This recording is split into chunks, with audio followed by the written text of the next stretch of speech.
Hey guys, welcome back to my YouTube channel. तो आज हम कर रहे हैं एक्सरसाइज 1.1 क्वेश्चन नंबर 3 और 4 चैप्टर 1 नंबर सिस्टम्स, जो क्लास 9 का पहला चैप्टर है, उसका थर्ड और फोर्थ क्वेश्चन जो है हम इस वीडियो में देखेंगे। तो क्वेश्चन नंबर थर्ड देखते हैं। तो क्वेश्चन नंबर थर्ड हमें ऐसे कहता है कि find five rational numbers between 3/5 and 4/5। तो इसके लिए हमने फॉर्मूला पढ़ा था, 3 रैशनल नंबर्स किसी भी बीच में निकालने के लिए हम उसको n जो हम लेते हैं, जैसे जितने नंबर ऑफ रैशनल नंबर्स चाहिए उसको लेते हैं हम लोग। जैसे यहाँ पे 5 रैशनल नंबर्स चाहिए तो हमने उसको लिया और उसमें हम +1 कर देंगे तो हमारे पास आएगा 6। तो n की वैल्यू हमारे पास आ गई 6। तो हम जब अब 6 की जो वैल्यू है, अगर जो दो रैशनल नंबर्स, अगर इन दोनों के बीच में जैसे हमको निकालना है, दोनों जो है रैशनल नंबर्स जो है, अगर उनका डिनोमिनेटर सेम है तब तो हम लोग डायरेक्टली इस जो n है उसको नोमिनेटर और डिनोमिनेटर से मल्टीप्लाई कर देंगे। लेकिन अगर इन दोनों के डिनोमिनेटर सेम नहीं है तो पहले डिनोमिनेटर सेम करेंगे। इस केस में डिनोमिनेटर सेम है तो हमको कुछ नहीं करना, डायरेक्टली यहाँ पे 3/5 है और यहाँ पे दूसरा नंबर 4/5 है। इन दोनों को 6/6 और इसको भी मल्टीप्लाई कर देंगे हम लोग 6/6, नोमिनेटर और डिनोमिनेटर दोनों को। तो हमारे पास जो वैल्यूज़ आएंगी वो है 18/30 और दूसरी वैल्यू हमारे पास आएगी, ये 6 हो जाए 24/30। अब इन दोनों वैल्यूज़, जो भी वैल्यूज़ है, इन दोनों के बीच में एग्जैक्ट हमको 5 रैशनल नंबर मिल जाने चाहिए, क्योंकि हमने फॉर्मूला वो यूज़ किया n+1 वाला। अब यहाँ पे हम लोग 18/30 लिखते हैं एक जगह पे, और इसके बाद 18 के बाद क्या आता है 19/30, 20/30, 21/30, 22/30, 23/30 एंड 24/30। तो हमारे पास यहाँ पे रैशनल नंबर्स कितना आया हम उनको गिन लेते हैं एक बार। तो मैं आपको पेन का कलर चेंज कर लेते हैं। तो हमारे पास यहाँ पे आया रैशनल नंबर 1 जो था ये, नंबर 2, 3, 4 एंड ये 5th रैशनल नंबर। तो आपने देखा कि हमने कैसे n+1 किया था। n की वैल्यू तो थी, n जो लिया था हमने 5+1, जितने रैशनल नंबर चाहिए, जैसे हमको इस वाले क्वेश्चन में 5 रैशनल नंबर चाहिए थे, उसमें हमने 1 प्लस किया एंड उसको दोनों रैशनल नंबर जिनके बीच में हमको रैशनल नंबर से निकालने थे उन दोनों से मल्टीप्लाई किया, और जो वैल्यूज़ हमारे पास आई उन दोनों के बीच में एग्जैक्टली हमको 5 रैशनल नंबर्स मिल गए। अब ध्यान रखिए, हम जिन भी रैशनल नंबर्स के बीच में हम लोग रैशनल नंबर्स निकालते हैं उनमें जो है डिनोमिनेटर जो है ये डिनोमिनेटर सेम होने चाहिए, और अगर डिनोमिनेटर सेम नहीं होते तो फिर हम उनको सेम बना लेते हैं। कैसे? मान लीजिए क्या कहते हैं, हमारे पास मान लीजिए 3/5 और 4/6 होता, तो हमको 5 और 6 जो है दोनों को सेम बनाना पड़ता। अब इसको कैसे बनाते?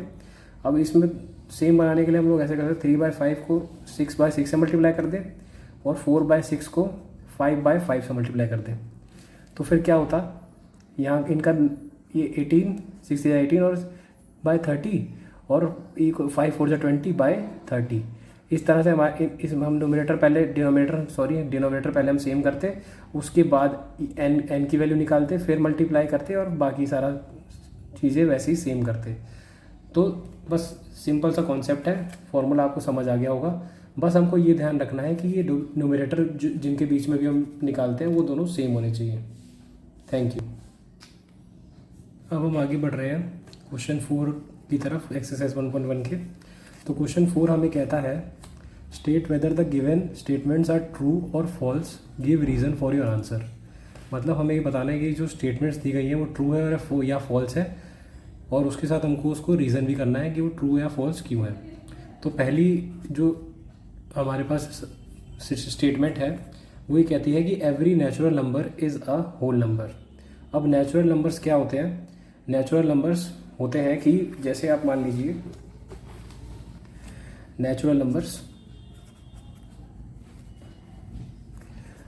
नंबर्स हमारे स्टार्ट होते हैं 1 से और जाते हैं 1 2 3 4 अप टू इन्फिनिटी का साइन हम लोग हॉरिजॉन्टली करते हैं। और जो होल नंबर जो होते हैं हमारे स्टार्ट होते हैं 0 से। ज़ीरो के बाद 1 2 3 और ये भी जाते हैं बिल्कुल इन्फिनिटी तक। तो ज़ीरो होल नंबर्स में बस एक्स्ट्रा होता है, बाकी सारी वैल्यूज़ हमारी सेम होती है पूरी। तो एक तरह से होल नंबर्स जो है, सारे नेचुरल नंबर्स एक तरह से होल नंबर्स हैं। सारे natural numbers, every natural number is a whole number. तो ये स्टेटमेंट जो है ये है ट्रू, बिकॉज नेचुरल नंबर्स जितने भी होते हैं, हर एक नेचुरल नंबर जो होता है वो एक तरह से होल नंबर कंटेन करता है। क्यों?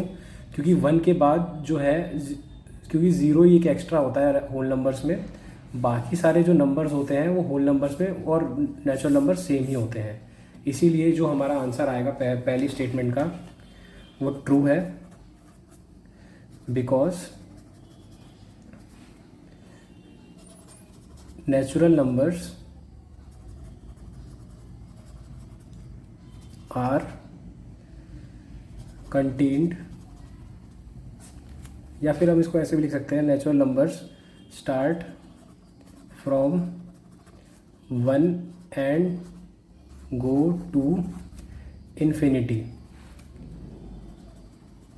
And whole numbers start from 0 and go to infinity.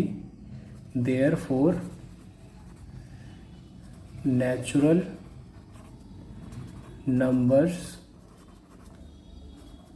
are contained in the set of whole numbers. बस इसमें कुछ नहीं बताना कि सेट ऑफ होल नंबर्स में जो नेचुरल नंबर्स होते हैं वो होल नंबर्स के सेट में जो है अपने आप कंटेन हो जाते हैं, बस इसलिए ये जो हमारे पास जो ये स्टेटमेंट है ट्रू है। तो हमारी क्वेश्चन नंबर 4 में अगली स्टेटमेंट ये कहती है कि every integer is a whole number. अब हमको पता है कि इंटीजर्स क्या होते हैं। इंटीजर्स आर द वैल्यूज़ या नंबर्स जो p बाई क्यू की फॉर्म में होते नहीं हो सकते और उनमें डेसिमल फॉर्म नहीं आ सकता। इसी तरह से मतलब जो every integer is a whole number, ये कहना गलत होगा, क्योंकि जब हम नंबर लाइन पे देखते हैं तो होल नंबर 0 से स्टार्ट होते हैं और पॉजिटिव साइड जितने भी होते हैं वो होल नंबर्स होते हैं। बट इंटीजर जो है नेगेटिव साइड भी कंटेन करते हैं। तो इंटीजर्स ये सारा कंटेन करते हैं, लेकिन होल नंबर जो होते हैं बस पॉजिटिव और ज़ीरो पार्ट को ही हम वो कंटेन करते हैं। इसीलिए हर एक इंटीजर वैल्यू होल नंबर नहीं होती। इंटीजर अगर कोई भी माइनस में -1 -2 है, ऐसा कोई इंटीजर है, तो फिर वो होल नंबर नहीं होता। इसलिए ये स्टेटमेंट जो है हमारी वो है false, because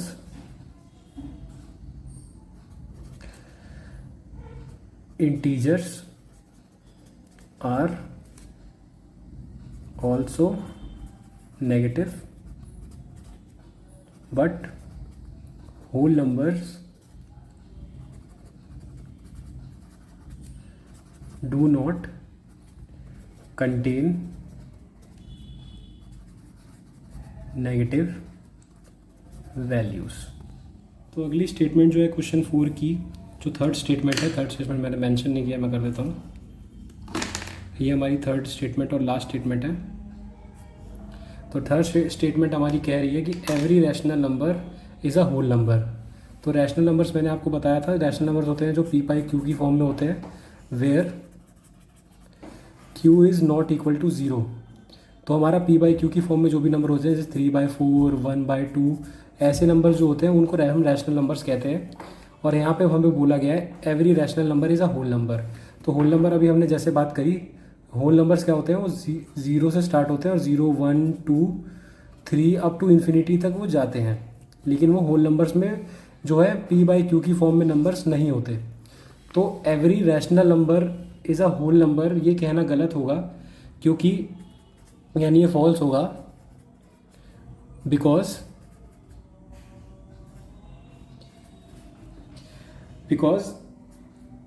we can not write whole numbers in the form of P by Q. Therefore, every rational number is not a whole number. अब ये हमने रीज़न कर दिया इसको, ये फॉल्स है because we can not write the whole numbers in the form of P by Q. Therefore every rational number is not a whole number. इसमें हमारी जो हमने जो रीज़न दिया है वो क्या है कि हम रैशनल नंबर को तो P by Q की फॉर्म में लिख सकते हैं, पर हम लोग होल नंबर्स को P by Q की फॉर्म में नहीं लिख सकते. तो अगर हम लोग P by Q की फॉर्म में होल नंबर्स को लिख ही नहीं सकते तो कोई भी रैशनल नंबर होल नंबर हो ही नहीं सकता. इसीलिए ये जो स्टेटमेंट है ये फॉल्स है. Thank you.